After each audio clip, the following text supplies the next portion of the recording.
just thought I'd ask.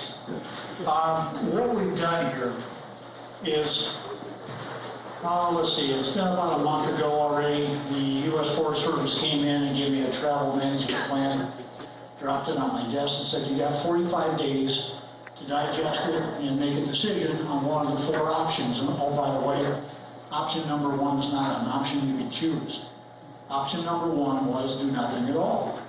Well, you know what my choice was. One, I don't work by their timetable. It really irritated me that they dropped this and say I got 45 days. They've been working on a travel management plan for, well, since 2002. And it's probably been longer than that. So I wrote a letter and basically told them I'm not going to make a decision other than I pick option 1. And you need to sit down with me and articulate what roads you closed and why. Well, they didn't show me any kind of roads they closed.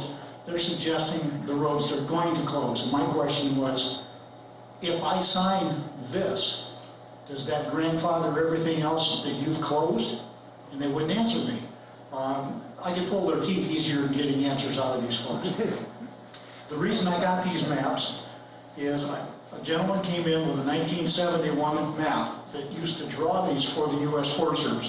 I'm going to donate that to the group. So you can take a look at this.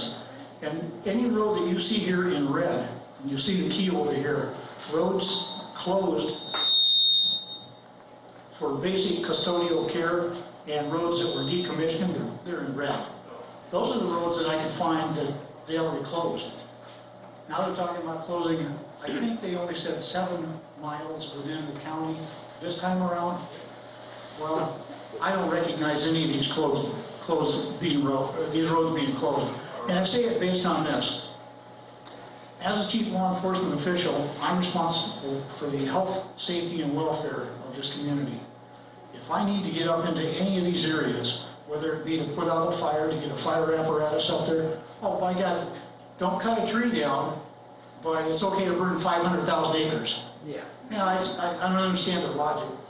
But the point is, as far as I'm concerned, these roads are not closed. And, you know, they're complaining, well, they got to maintain them. Nobody asked them to maintain them. And there's not that many people that go up and use them anyway. And those roads that they put in were built by county money, or they were built by the timber company. And they met stringent criteria to build those roads. So I don't want to hear this, well, you know, they're falling apart. They may be falling apart. Nobody's asking them that I know of to go out there and maintain them. The point is they belong to the people. And so, some of you know more about these laws than I do. My understanding is 2477 roads cannot be closed. Right. They're permanent roads. Right. Secondly, anything that existed prior to 1976 cannot be closed according to FLETMA. Well, doggone it, this is a 1971 map, and I see an awful lot of red roads in here. It's hard to believe they lie to you, but that's all I get from them. So anyway, I'm going to donate these to you guys. You know, take the time to look at them. There's a lot of red roads, and those are closed. Now, there's a lot of different, in fact, what I did was I overlaid this 1971 map with the 2010 U.S. Forest Service map. So now that shows a few gates. I understand they're going to do a new map because they put out a whole bunch more gates. Now they say, well, Sheriff, you got to keep U.S. Forest Service and you got to keep the BLM. The very first gate I ran into needed keyword. I told them I'm going to remove the gate. If I need to get up there, going back, I digress. Being responsible for the health, safety, and welfare. If I got to save a life, and I put this in my letter to them, people today it's a litigious society. People are suing the sheriff for not saving somebody's life. There's no mandate for us, but they're suing us anyway, so fine. If I can't get to somebody and they die, I'm going to see to it that the family, and this is what I wrote in my document to them, if a family dies, or somebody dies, I'm going to make sure that the family sues the living hell out of these people because of the reckless wanton disregard for life by closing the road so that I can't get to them. So, you know, maybe it was a little bit on the hostile side, but it needed to be said, so I said it. Does anybody have any questions about it? I'll grab the paper and talk to them. Yeah, and without getting all into the thing, you know, we put the executive summary together, which shows not only since 1976, but any roads since the 1910 law, or 1901 law, any road that's been in place unprotested for 10 years in Oregon is a dedicated highway. That's correct. That's under 1901. Right. And what I wanted to say is that I've been working with other people in other places, and miners in other places about the road, and it's where it's very slow. So, what we're finding out too, and you know that Oregon Statute 368, it shows us in this Oregon statute that the counties have been given exclusive jurisdiction over dedicated roads, or roads that have become public roads, even to the trail.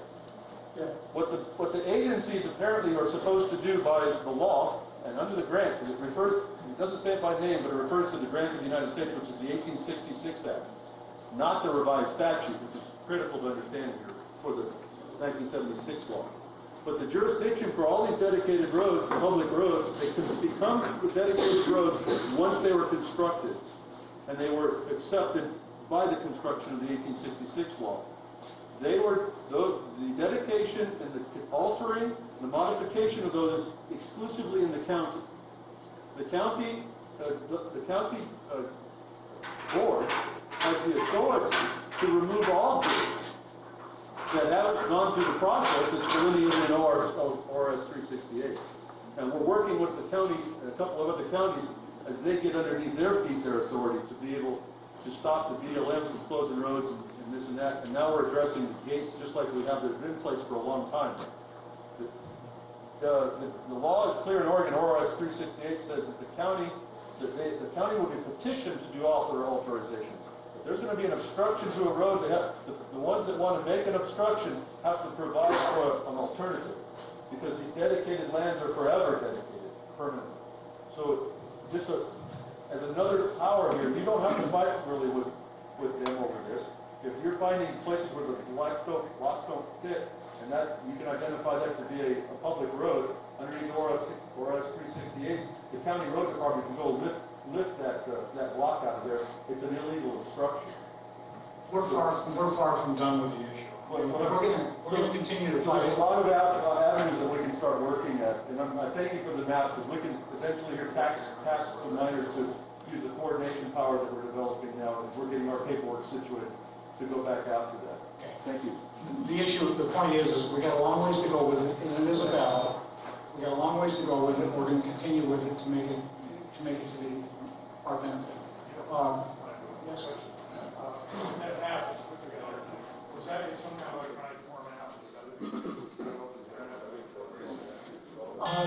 It is. I'll see if I can make that happen so that you can get a copy of it electronically. That'd be awesome. I think we can get away from our matter distribution and more. The other question I have is, concern I have is once they close these roads, there's always this process of decommissioning. They want to get water bars and stuff. That's part of the maintenance that they follow, and it destroys the road. And I don't know if I mentioned to you before or not, but during the Mystic Fire, all the roads around my house up on the Rough and Ready Creek are being shut down. The ones they use to fight the Mystic Fire. So where's that leading? Well, that's in part of what the battle is one, they can't be doing it, and we're going to try to stop it. Emergency creek road, everybody's heard of emergency. They got over, I remember this. Gravel, Berkeley, come down through their ranch.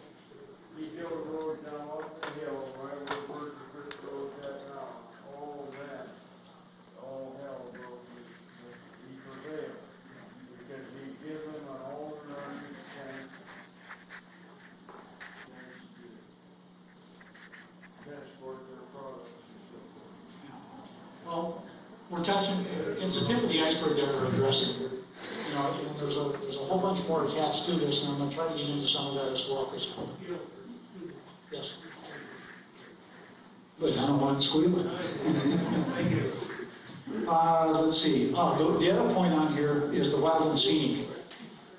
My understanding is, I think it was a congressional issue, like the Antiquities Act or something like that. I'm still researching this, I don't have all the information. But I believe before they take this land, it has to be assessed for minerals and timber. And we are going to demand, in fact, we've got several meetings next, the 11th.